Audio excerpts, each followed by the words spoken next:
The holy books of Abraham's followers tell us about a God who seems to run a grand show in the cosmos. This God creates the universe, stars, animals, plants, people, and everything we know. This all-powerful maker often goes by the name Yahweh in these texts. This name isn't just a tag. It's like a door that lets us see how people's ideas of God have changed over time. It represents our never-ending quest to understand the universe and our place in it. The name Yahweh has had a big effect on our shared history, shaping societies, influencing customs, and guiding the story of humanity. Looking closely at Yahweh is more than just studying. It's like going on a trip into the heart of our culture, trying to understand our shared past. But what does this mean for our understanding of divinity? What mysteries might we uncover about our origins? This trip takes us back to where civilization first started, in the ancient Near East. Could this be where the name Yahweh first emerged? Here, we start to dig into a fascinating and complex story. Interestingly, this trip to the Near East brings us face to face with the Anunnaki, who were the gods in ancient Mesopotamian myths. And as you might know, not only these gods played a big role in stories about the world's creation and were worshipped by the Sumerians, Akkadians, Assyrians, and Babylonians. But could there be a link between these ancient gods and Yahweh? Is it possible that Yahweh grew out of or even came from these Anunnaki? Finding these answers lets us uncover a hidden layer of ancient stories, changing how we understand the beginning of humans. There's an even older story hidden in the Genesis text that has been kept out of public view for hundreds of years because of translation mistakes and the rules of the church. But what is this ancient tale trying to tell us? By the end of this journey, we hope to answer the big question: who is Yahweh, the God in the Bible? And what implication does this have for our understanding of religion and spirituality? Our oldest reference to Yahweh is found on the Moabite stone, or the Mesha stele, erected by King Mesha of Moab around 840 BCE, celebrating his victory over Israel. The stele recounts a story similar to that found in 2 Kings 3, albeit with one crucial difference. The stele proclaims a Moab victory, while the Bible claims victory for Israel. Interestingly, the reference to Yahweh reinforced the belief that he was exclusively an Israelite deity, as Mesha brags about seizing objects associated with Yahweh and presenting them to his own good chemosh.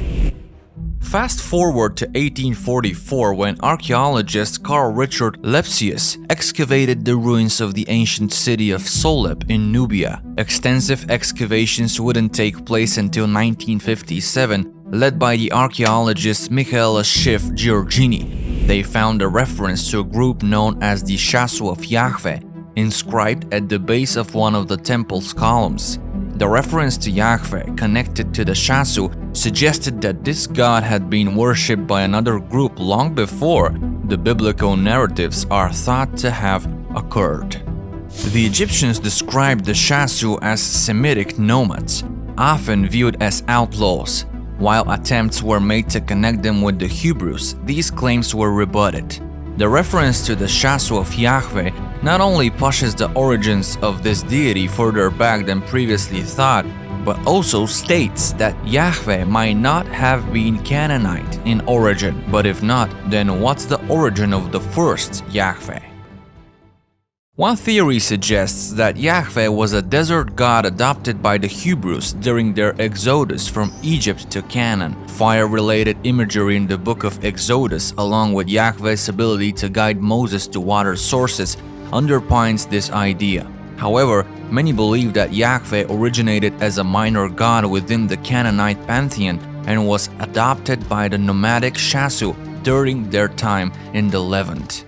The word Yahweh itself is an ancient linguistic artifact rooted deeply in Semitic languages and carrying echoes of the civilizations that created it. Intriguingly, it seems to be linked to the verb to be, giving it a sense of existence. Other interpretations of its meaning include He who makes that which has been made, and He brings into existence whatever exists. The word Yahweh evolved into Yehovah in the late Middle Ages.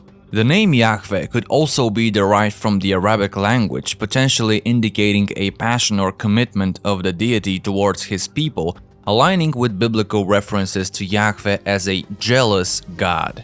Yahweh's transformation from a local deity of the Midianites into a sole deity of Israelites is mirrored in the evolution of his name, starting as a reflection of a local deity's commitment to his tribe and evolving into a declaration of existence and commitment of the one true God to his chosen people.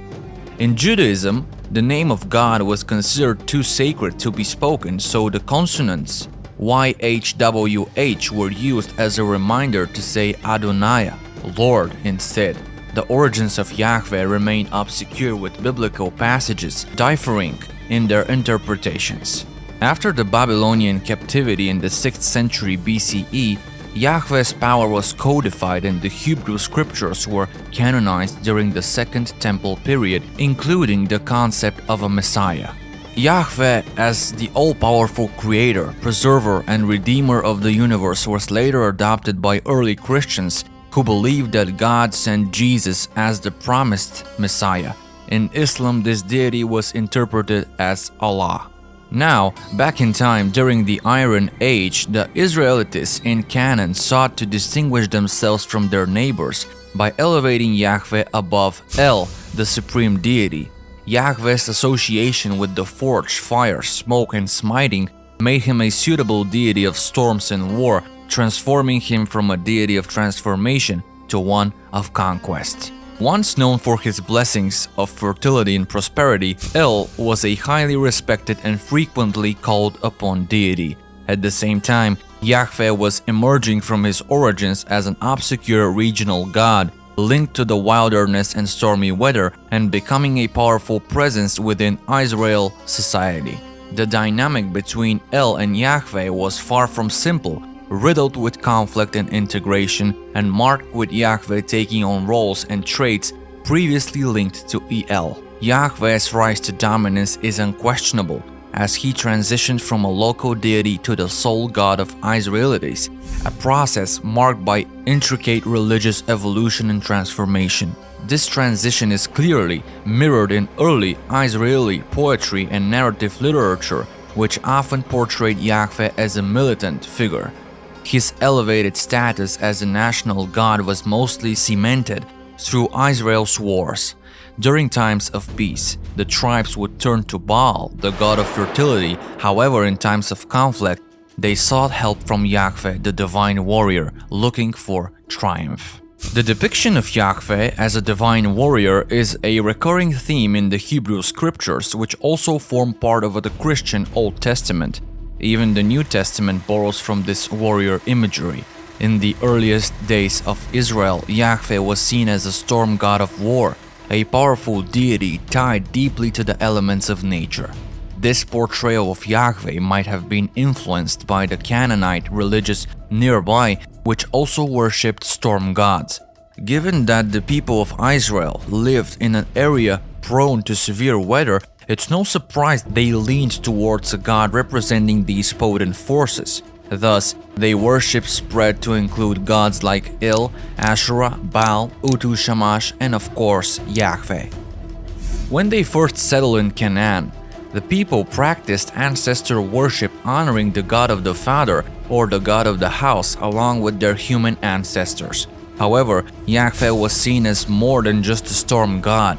As they interacted with surrounding cultures and their spiritual practices, Yahweh's image changed. He started to be seen as a god of fertility and protection, and a dispenser of justice. It's likely that this shift was influenced by Asherah, the Canaanite goddess of fertility, who was widely worshipped.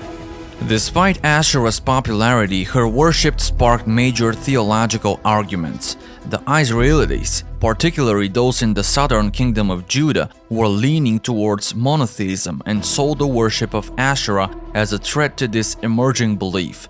The prophets like Elijah strongly opposed the worship of Asherah and other Canaanite gods, leading to violent clashes and the eventual suppression of Asherah's following.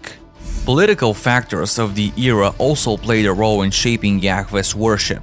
The northern kingdom of Israel was richer and more open to syncretism, blending elements from different religions into their worship of Yahweh. This approach faced strong opposition from the southern king of Judah, which was moving towards exclusive Yahweh worship.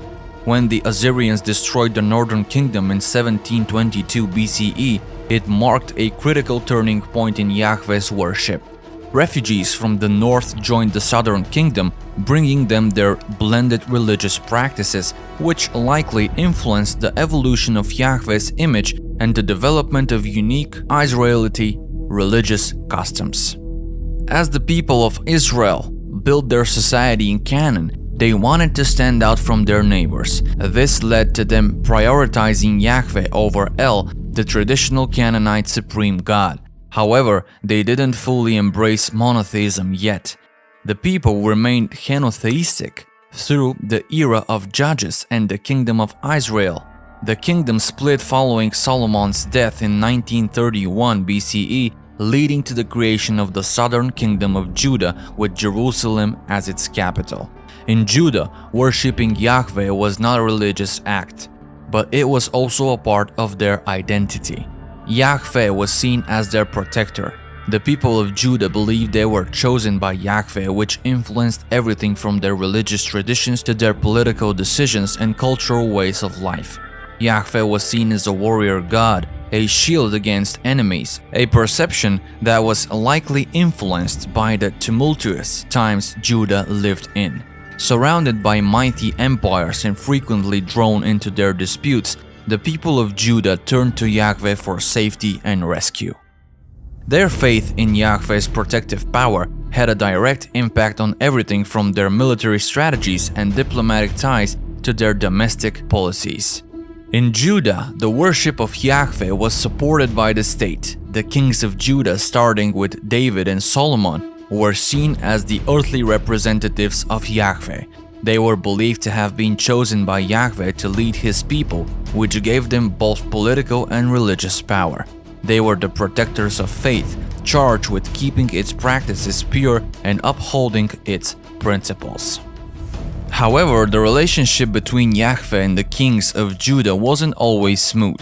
There were times when kings, motivated by political gain or personal ambition, strayed from the faith. They brought in foreign gods, allowed blended practices in Yahweh's worship, and persecuted the prophets who dared to criticize them. These actions were seen as betrayals of Yahweh that deserved divine punishment. During these periods of religious change, prophets emerged as the moral compass of Judah. They were seen as the voice of Yahweh, guiding the people back to their God. They spoke out against idol worship, condemned injustices in society, and warned about the severe consequences of abandoning Yahweh. Their messages were not always well received, but they were crucial. They were the guiding light, leading the people of Judah back to Yahweh whenever they strayed. But the question remains, why do we as a collective society continuously revere this deity born from the pages of history as the one true God? Acknowledging that Yahweh was not initially a single deity but evolved into a monotheistic God is crucial to perceive the extraterrestrial influence on our civilization's growth. Now, it's important to understand that Yahweh's evolution from being one among many to being the supreme deity worldwide happened along two pathways. Firstly, from a human viewpoint, we've been exploring how the shift from polytheism to monotheism in ancient Israel was a slow and complex process spanning several centuries. In the late Bronze Age, numerous deities were linked with powerful cities in a typically polytheistic society. Israel had its national deity Yahweh but still acknowledged a pantheon, much like other ancient Near Eastern states. Over time, Yahweh started assuming a dominant role, slowly transitioning towards monotheism, a path marked by social, political, and cultural alterations over time. Secondly, the theological transition of Yahweh to the sole deity represents the perspective of the divine entities themselves. The ancient aliens theory positions these beings as physical entities that visited our ancient past, bringing into question whether Yahweh was a specific entity or a name for a group of individuals. The connection between Yahweh and our channel's primary focus, the Anunnaki, is evident since regions where names of Yahweh, El, Asherah, and other gods emerged are the same regions where the Anunnaki appeared and were revered. Delving further into this analysis, we find striking similarities between some of the renowned Anunnaki entities and the characteristics of Yahweh. Yahweh's journey from a divine warrior to a supreme deity over all others, a creator, a blessing, a salvation provider, a father god is interesting. Observing Anunnaki gods Enki, Enlil, and Ninurta shows intriguing parallels with Yahweh's characteristics, hinting at possible overlaps and transformations. Examining the Mesopotamian god Enlil, the god of weather and war and the father of gods, his narrative has parallels with the biblical accounts involving Yahweh. However, Yahweh's distinctive quality as a warrior doesn't align with Enlil's image. Instead, Enki, the god of knowledge, sciences, and hidden metals, shares a closer alignment with Yahweh's qualities. Enki's wisdom, understanding, and control over gold and silver parallel Yahweh's attributes in the Bible. Another Anunnaki, Ninurta, the god of agriculture, hunting, and war, shares his protective nature and warrior qualities with Yahweh. However, suggesting that Yahweh is merely Enki or Ninurta or any other deity cloaked in biblical Hebrew disguise is oversimplification. It is necessary to study the nuanced relationship and the roles of these deities in the Sumerian and biblical accounts to truly understand their connection and evolution. Consequently, the study of Yahweh's transition from being a deity among many to becoming a singularly revered God involves understanding both to the human-driven socio-cultural political shifts and theological changes from the God's perspective. It's a complex, an intriguing study that broadens our understanding of the Anunnaki and ancient aliens theory, providing new perspectives on the development of our civilization. However, it's important to note that Ninurta was not regarded as deity in hiding by the earlier Sumerians, and depictions of him were not uncommon. Yet, as we delve further into the Yahweh-Ninurta connection, we find a substantial ancient text that shines a light on a significant event, challenging the idea that Ninurta and Yahweh are one and the same. The specific text concerns a remarkable and unforgettable occurrence, the specific details of which suggest that Ninurta could not have been Yahweh. One of the most pivotal acts attributed to Yahweh in the Bible, with lasting consequences and enduring memories, is the destruction of Sodom and Gomorrah.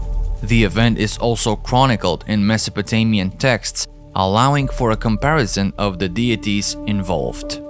In Genesis 19, Sodom and Gomorrah cities, located in the lush plains south of the Salt Sea, are depicted as sinful. Yahweh descends from his dwelling and, accompanied by two angels, visit Abram and his wife Sarai near Hebron.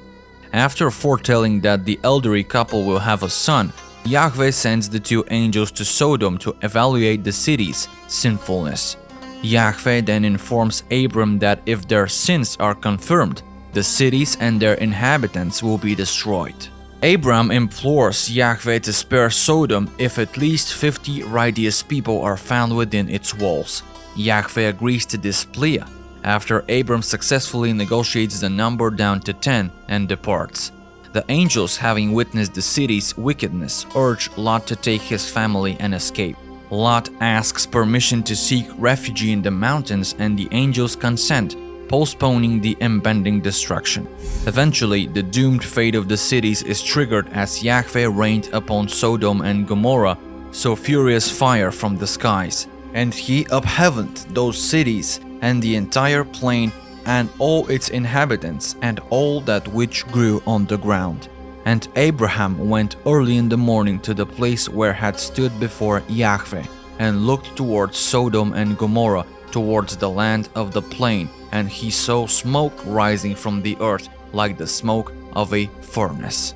In the Mesopotamian records, this very event is proudly documented as the climax of Marduk's battle to establish dominance on earth.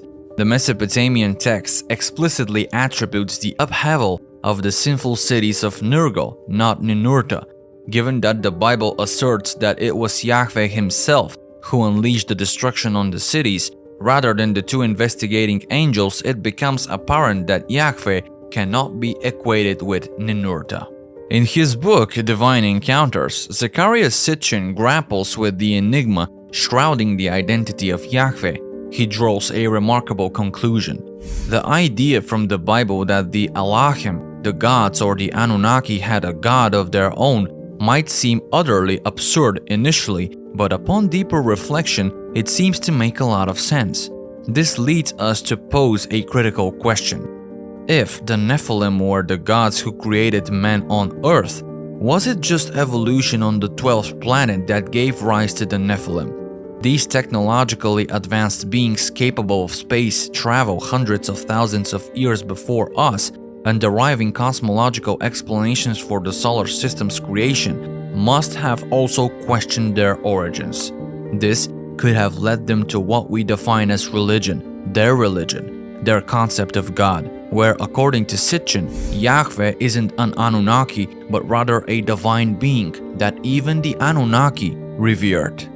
Now returning to our initial questions, we've probed the contrasting viewpoints about Yahweh's identity, the human historical perspective and the God's own viewpoint. This intricate tapestry of perspectives underscores the topic's complexity as well as its interconnectedness. The imposing nature of the Anunnaki topic and the potential of the ancient aliens theory to rock the world's religious perceptions becomes clear.